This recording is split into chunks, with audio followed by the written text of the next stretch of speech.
ತಮ್ಮ ಸ್ವಂತ ಆಸ್ತಿಗಳಿಗೆ ಖಾತೆ ಮಾಡಿಸಿಕೊಳ್ಳಲು ವರ್ಷಗಳಿಂದ ಪರದಾಡುತ್ತಿದ್ದ ನಾಗರಿಕರಿಗೆ ರಾಜ್ಯ ಸರ್ಕಾರದ ಬಿ ಖಾತೆ ಆಂದೋಲನ ಕಾರ್ಯಕ್ರಮ ದೊಡ್ಡ ಆಶಾಕಿರಣವಾಗಿದೆ.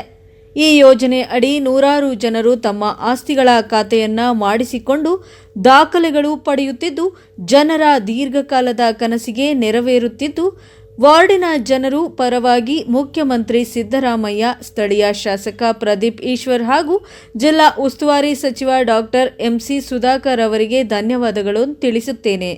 21ನೇ ವಾರ್ಡಿನ ನಗರಸಭೆ ಸದಸ್ಯ ಅಫ್ಜಲ್ ತಿಳಿಸಿದರು.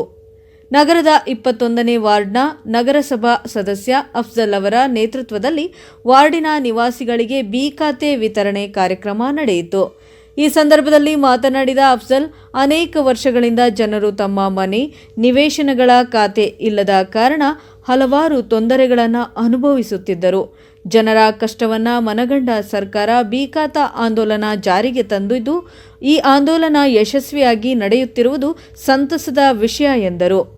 ಇನ್ನು ಈ ಸಂದರ್ಭದಲ್ಲಿ ನಗರಸಭೆ ಸದಸ್ಯ ಕಣಿತಹಳ್ಳಿ ವೆಂಕಟೇಶ್ ಮಾತನಾಡಿ, ಜನರು ಜೀವನದಲ್ಲಿ ಶ್ರಮಪಟ್ಟು ಆಸ್ತಿ ಸಂಪಾದಿಸಿದರೂ ಖಾತೆ ಇಲ್ಲದ ಕಾರಣ ತಮ್ಮ ಆಸ್ತಿಗಳನ್ನು ಮಾರಾಟ ಮಾಡಲು ಅಥವಾ ಸಾಲ ಪಡೆಯಲು ಸಾಧ್ಯವಾಗದ ಪರಿಸ್ಥಿತಿ ಎದುರಿಸುತ್ತಿದ್ದರು.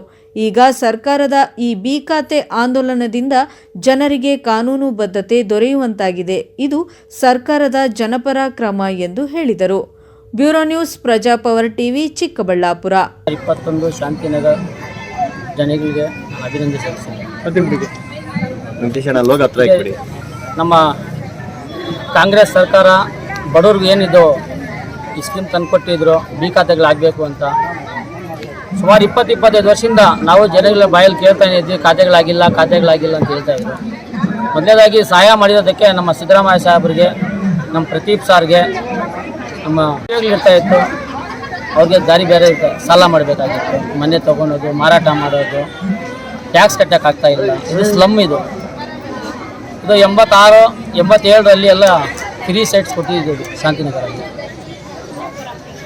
ನಮ್ಮ ACDC ಮೂರ್ತಿ ಅವರು, ಸಾಲಾರ್ ಸಾಬ್ ಅವ್ರ ಸೈಡಲ್ಲಿ ಕೊಟ್ಟಿದ್ದರು. ನಂತರ ಸ್ಲಮ್ ಬೋರ್ಡಿಂದ 2014-15ರಲ್ಲಿ ಫ್ರೀ ಸ್ಕೀಮ್ ಮನೆಗಳು ಕಟ್ಕೊಡೋದು ಬಂದಿತ್ತು.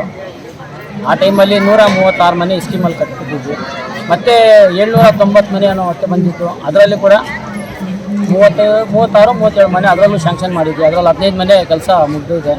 ಇನ್ನು 18ರಿಂದ 20 ಮನೆ ಇನ್ನೂ ಕಟ್ಟೋದಿದೆ. ದಯವಿಟ್ಟು ನಾನು ಪ್ರದೀಪ್ ಸಾರ್ಗೆ ಮನವಿ ಮಾಡ್ತೀನಿ, ಸ್ವಲ್ಪ ಸ್ಲಮ್ ಬೋರ್ಡ್ ಅವ್ರು ಕರೆಸಿಬಿಟ್ಟು ತಾವು ಮಾತಾಡಿ.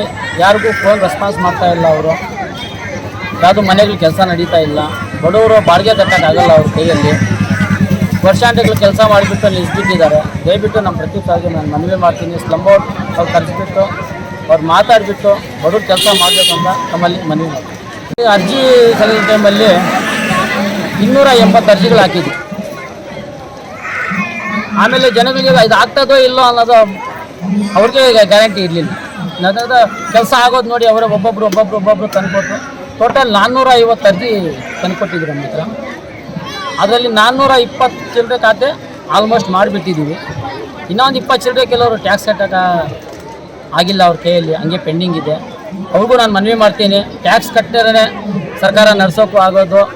ಈ ಸ್ಕೀಮ್ಗಳಿಗೆ ಅಕ್ಕಿ ಬರಬೇಕು, ನಿಮಗೆ ಸೌಲಭ್ಯಗಳು ಬರಬೇಕಂದ್ರೆ ಟ್ಯಾಕ್ಸ್ ಕಟ್ಟೋದು ನಮ್ಮ ಕರ್ತವ್ಯ. ಅದು ಟ್ಯಾಕ್ಸ್ ಕಟ್ಟಲೇಬೇಕು.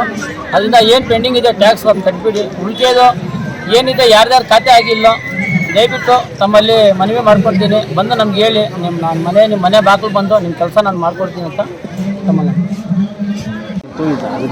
ವಿವರವಾಗಿ ಚಿಕ್ಕಬಳ್ಳಾಪುರದಲ್ಲಿ ಖಾತೆ ವಿಚಾರ ಬಂದಾಗ ತುಂಬ ಗೊಂದಲ ಆಯಿತು. ನಮ್ಮ ರಾಜ್ಯ ಸರ್ಕಾರ, ಸಿದ್ದರಾಮಯ್ಯ ನೇತೃತ್ವದ ಸರ್ಕಾರ ಏನು ಮಾಡಿದ್ರು, ಈ ಯಾರಾದರೂ ಜಮೀನು ಸೈಟ್ ನಿವೇಶನ ಮಾರಬೇಕಾದ್ರೆ, ವಿದ್ಯಾಭ್ಯಾಸಕ್ಕೆ ಅಬ್ರಾಡ್ಗೆ ಹೋಗ್ಬೇಕಾದ್ರೆ ನಿವೇಶನ ಮಾರಬೇಕಾಗಿತ್ತು. ಅಂಥ ಸಂದರ್ಭದಲ್ಲಿ ಮಾರಬೇಕಾದ್ರೆ ಇಲ್ಲಿ ಯಾವುದೇ ರೀತಿಯ ಅನುಕೂಲ ಇರ್ತಾ ಇಲ್ಲ, ಅನಾನುಕೂಲ. ಇದು ಸರ್ಕಾರ ಒಳ್ಳೆ ತೀರ್ಮಾನ ತಗೊಂಡು ಬಿ ಖಾತೆಯನ್ನು ತೆರೆದಿದೆ. ಈ ಬಿ ಖಾತೆ ತೆರೆದಿರೋದ್ರಿಂದ ಪ್ರತಿ ಬಡವರಿಗೂ ಕೂಡ ಅನುಕೂಲ ಆಗಿದೆ. ಈ ಬಿ ಖಾತೆಯಿಂದ ಮೊದಲು ಎಲ್ಲರೂ ಏನು ಹೇಳಿದ್ರು, ತಪ್ಪು ಮಾಹಿತಿಯನ್ನು ಕೊಡ್ತಾರೆ.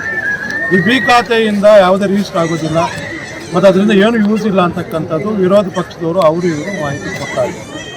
ಬಟ್ ನಮ್ಮ ಸರ್ಕಾರ ಇದನ್ನು ರಿಜಿಸ್ಟ್ರು ಆಗುತ್ತೆ, ಸಾಲನೂ ಸಿಗುತ್ತೆ, ಎಲ್ಲ ಥರದ ಸೌಲಭ್ಯಗಳನ್ನು ಒದಗಿಸುವಂಥ ಖಾತೆಯನ್ನು ಸರ್ಕಾರ ತಂದುಕೊಟ್ಟಿದೆ. ಇದರಿಂದ ಸಾಮಾನ್ಯ ಕೂಲಿ ಕಾರ್ಮಿಕರಿಗೆ ಮತ್ತು ಬಡವರಿಗೆ, ನಿವೇಶನ ರಹಿತ ಫಲಾನುಭವಿಗಳಿಗೆ ತುಂಬ ಅನುಕೂಲ ಆಗಿದೆ. ಈ ಬಾಡಿಗೆ ಮನೆಗಳಲ್ಲಿರೋರಿಗೆ ಅವರಿಗೆ ಇದರಿಂದ ತುಂಬ, ಯಾಕಂದರೆ ಮೊದಲನೇದಾಗಿ ಇಲ್ಲಿ ಖಾತಾ ವಿತರಣಾ ಕಾರ್ಯಕ್ರಮ ನಮ್ಮ ಅಫ್ಜಲ್ ಅವ್ರು ಮಾಡ್ತಾ ಇದ್ದಾರೆ, ಅವ್ರಿಗೂ ಕೂಡ ನಾನು ಕೃತಜ್ಞತೆ ಮಾಡ್ತಾ ಇದ್ದೀನಿ. ಇನ್ನೂ ಹೆಚ್ಚಿಗೆ ಜನಪ್ರತಿನಿಧಿಗಳು, ನಾನು ಮೊದಲನೇದು ಹೇಳಬೇಕಂದ್ರೆ ಇನ್ನೂ ಹೆಚ್ಚಿನ ರೀತಿಯಲ್ಲಿ ಸ್ಪಂದಿಸಬೇಕು. ಈ ಬಡತನ ನಿರ್ಮೂಲನೆ ಮಾಡೋದಕ್ಕೆ ಅವರು ಪಣ ತೊಡಬೇಕು. ನಾನು ಶಾಸಕರಿಗೂ ಮತ್ತು ಸಚಿವರಿಗೂ ಮತ್ತು ಎಲ್ಲ ನಮ್ಮ ಚುನಾಯಿತ ಪ್ರತಿನಿಧಿಗಳಲ್ಲೂ ಕೂಡ ನನಗೆ ಮನವಿ ಮಾಡ್ತಾ ಇದ್ದೀನಿ.